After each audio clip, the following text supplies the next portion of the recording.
Olá.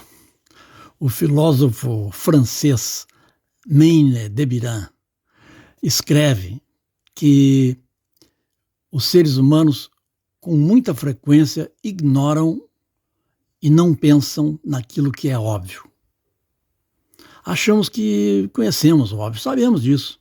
Se não soubéssemos, não seria óbvio. E porque é óbvio, não precisamos pensar nisso. E porque não pensamos, não vemos os vários níveis de significado, as várias camadas de significado decisivo que há numa coisa óbvia. É por isso que é preciso, na teosofia da Loja Independente de Teosofistas, se recomenda voltar sempre ao óbvio, porque o óbvio é fundamental. E o fundamental tem inúmeros aspectos, inclusive paradóxicos, inclusive paradoxais. Vários níveis de consciência estão envolvidos naquilo que é óbvio ou fundamental. O óbvio é com frequência desconhecido. Vamos ver um exemplo. É óbvio que o planeta não pode viver muito tempo com a atual proliferação nuclear. É óbvio que é falso o raciocínio segundo o qual, se uma pessoa pode destruir o planeta numa guerra nuclear, então a minha nação, o meu país, também tem direito a fazer isso. É óbvio que isso não é amor à vida, que isso não é defender um país. Construir um arsenal atômico para o meu país não é defender o meu país, é quase obrigar os países vizinhos a fazerem o mesmo contra o meu país.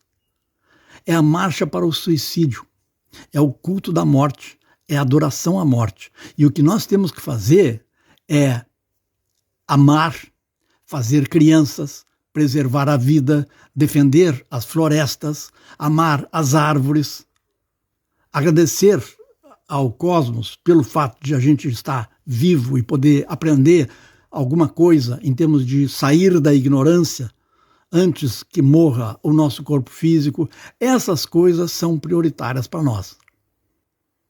E também conhecer e compreender o processo de tentativa de suicídio daqueles que pretendem suicidar a humanidade, às vezes em nome da democracia. Nós temos uma oração nos sites da Loja Independente de Teosofistas, que é chamada Oração pela Comunidade Planetária. E lá existe esse par de frases. Oração pela comunidade planetária. No tempo certo, as armas nucleares devem passar a ser peças de museu. Serão lembranças úteis de uma época infeliz em que a ignorância e a desinformação pareciam reinar entre nós. É importante que a gente trabalhe nisso no século XXI.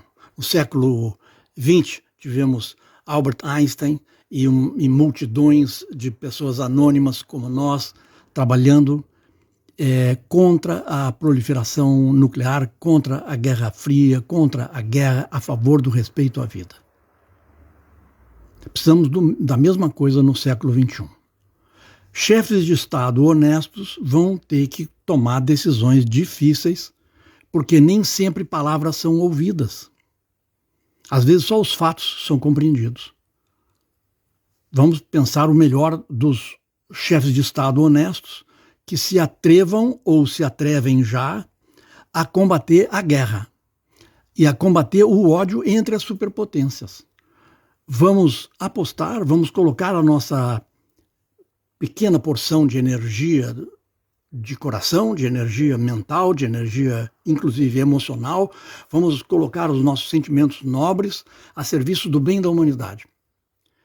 A humanidade conta com um pequeno número de grandes sábios que vivem, inclusive, fisicamente retirados, mas que estão entre nós no plano do espírito e que são capazes de inspirar a humanidade e influenciar a trajetória histórica da humanidade no sentido de evitar o pior.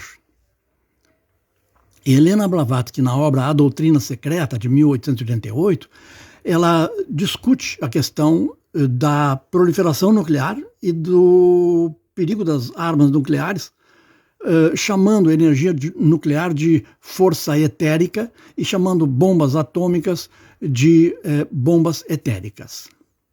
E ela diz que um certo nível de uso da força etérica, ou seja, energia nuclear, não vai ser permitido nunca. Referência ao problema do perigo da guerra atômica.